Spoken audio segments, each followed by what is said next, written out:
Healthy ആയിട്ടിരിക്കാൻ വേണ്ടി എന്ത് ചെയ്യണം എന്ന് എന്നോട് ഒരാൾ ചോദിച്ചു. നമ്മൾ ഒന്ന് രണ്ട് കാര്യങ്ങൾ ശ്രദ്ധിച്ചാൽ മതി. ഡെയിലി ബേസിൽ നമ്മൾ കഴിക്കുന്ന ഭക്ഷണത്തിൽ ഫൈബർ ഉൾപ്പെടുത്തുക, പ്രോട്ടീൻ ഉൾപ്പെടുത്തുക. ഡെയിലി നമ്മൾ കഴിക്കുന്ന ഭക്ഷണത്തിൽ ഒരു 35 ഗ്രാം ഫൈബർ ആവശ്യമാണ്. അതുപോലെ തന്നെ നമ്മൾ എത്ര കിലോ വെയിറ്റ് ഉണ്ടോ അത്രയും ഗ്രാം പ്രോട്ടീൻ ഡെയിലി ബേസിൽ ആവശ്യമാണ്.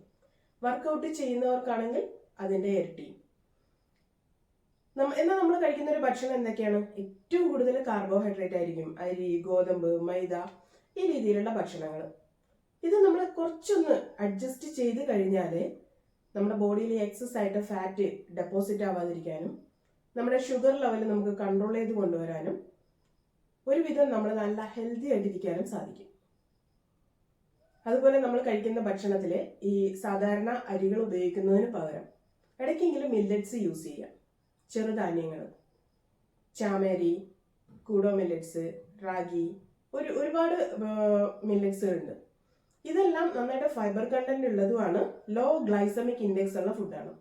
ലോ ഗ്ലൈസമിക് ഇൻഡെക്സ് എന്ന് പറഞ്ഞു കഴിഞ്ഞാൽ നമ്മളൊരു ഭക്ഷണം കഴിക്കുമ്പോൾ നമ്മുടെ ബോഡിയിലെ ഷുഗർ ലെവല് ഒരുപാട് ഷൂട്ട് ചെയ്യുന്നത് ഹൈ ഗ്ലൈസമിക് ഇൻഡെക്സും, എന്നാൽ അത് കുറച്ച് ഷൂട്ട് ചെയ്യുന്നത് ലോ ഗ്ലൈസമിക് ഇൻഡെക്സും ആണ്. പ്രത്യേകിച്ച് ഷുഗർ രോഗികൾ കഴിവതും മില്ലറ്റ്സുകൾ യൂസ് ചെയ്ത് കഴിഞ്ഞാൽ അവർക്ക് കുറച്ചുകൂടെ അവരുടെ ഷുഗർ ലെവൽ അവർക്ക് കൺട്രോൾ ചെയ്ത് നിർത്താൻ പറ്റും.